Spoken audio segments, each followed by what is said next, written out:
Hello everyone and welcome back to Butterfly's Intuitive Tarot. This is the third suit that we're looking at and it relates to broomsticks or swords in the normal tarot, which means it's to do with the mind and the intellect. Now this first card is the Ace and it is the Witch and her lunch. Now, being a vegetarian, I'm hoping that the lunch is the apple and not the bunny, and I think the bunny is hoping the same thing. But when I tend to read this card, I read it as new beginnings, new thought processes, new starts and new ventures. Card number 2 is the Dancing Witches. So it's around attraction and opposition. And you can see there's quite a lot going on in this card. It's quite busy. The person in front of me has got so much going on in their head that if they pull one little idea out, it'll get filled with another 5 or 6. So the guidance here is around just getting things out, putting them down on paper and trying to clear everything that is going on in their mind at the moment. We're not sure just by looking at this one card what that is, but when we go through further readings, you'll be able to delve a bit more into it. Now, card number 3 is called Goodbye Between Witches.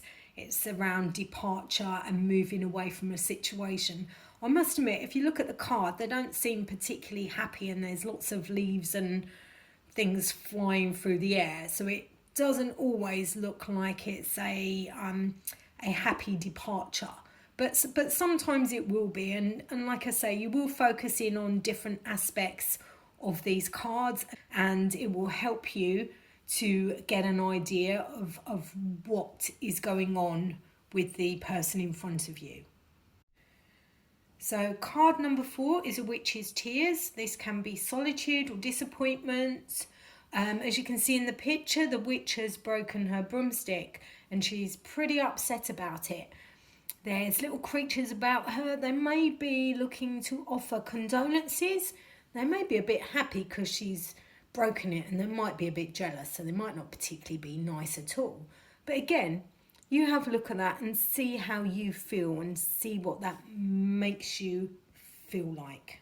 But the way I tend to read this card is she's dropped her bag. There's some things in here that she can put back in quite easily. They're not broken. Other bits are broken. So to me as well, this is around relationships and sometimes things that are said. So it's just a warning to, I suppose the terminology would be engage your brain before you open your mouth sometimes, because once you've said something, you just can't take it back again, no matter how you try.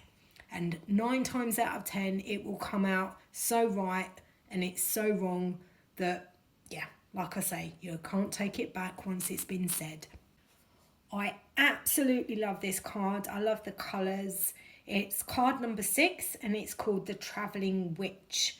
And to me, it's all about the journey. She's quite chilled out. She could jump on a broomstick and get somewhere quickly, but she doesn't want to. She just wants to enjoy her life, trot over the bridge. Hopefully there's no trolls underneath it, and just see where life takes her. Again, it's a beautiful card. Card number 7 is the Braiding Witches. It's around cooperation, working together, adversities to overcome, talking, and just getting on, but working with someone to achieve something, either physically or mentally working around someone to achieve something. Again, a lot going on in this card, so just see where you're drawn and how you want to try and interpret that for your readings when you begin. Card number 8 is Witches at Work. Now, I tend to read this one around prioritisation, because you look at those 2 witches and they're pushing that rock, and we all know that rock's not going anywhere. So then you've got to think, why are they pushing that rock? Is it just a bit of exercise? So they're doing like lazy person's push-ups, which is cool. That's fine. It's got a purpose. Or are they just trying to move it so that they can get around it? Well, if they're trying to move it to get around it, why don't they jump on their broomsticks? So to me, this signifies, look at what you are trying to achieve And if you're not getting anywhere with it, do it differently. Or the other thing is you can decide, actually, I don't want to do that anymore, and then just stop it and do something else. But it is up to you to decide what this card means to you. Card number 9 is the Punished Witch. So it's around humiliation, potentially emotional breakdown. I tend to review it like you're beating yourself up about something that you shouldn't really be beating yourself up about. Or you've got someone on your case who is constantly giving you grief and just giving you a mental bashing.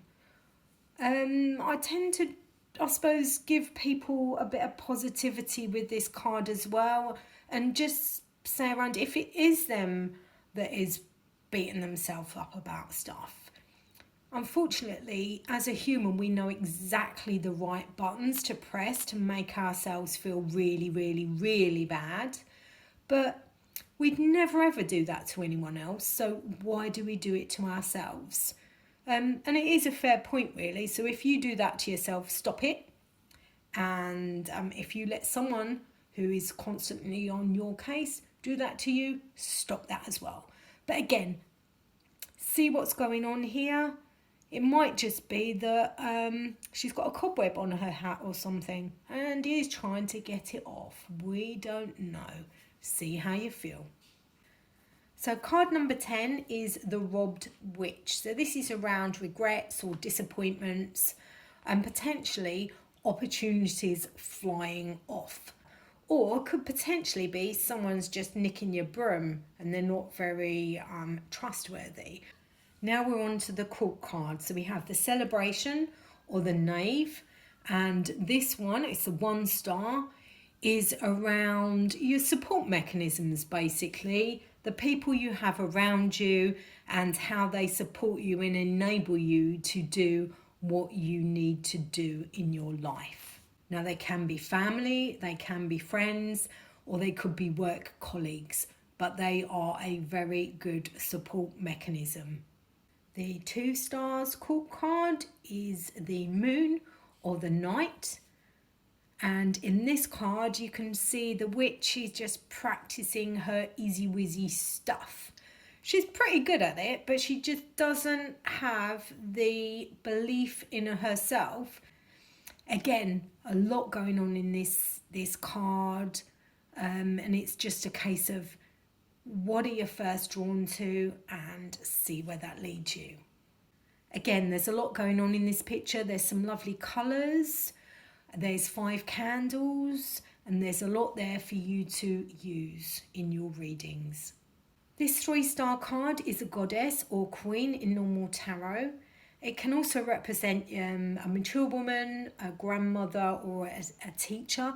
I do find this card a little bit difficult to read sometimes. It has got some really cool colours in there, but it's the 2 cats that throw me and the person standing in the middle. So a lot of the time, to me, this represents that someone's trying to keep the peace. The 2 cats, whereas they're sort of looking at each other, they don't look overly aggressive, but you're not really sure what they're going to do when the lady moves out of the middle.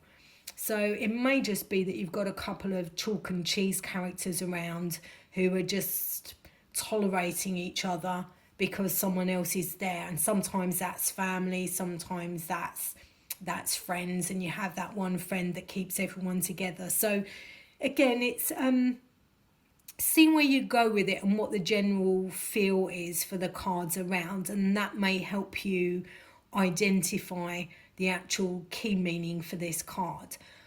Plus as well, I mean, she's got a few little things going on with her hair up there and the snake, so that may be relevant totally in a different reading and you ignore the cats altogether.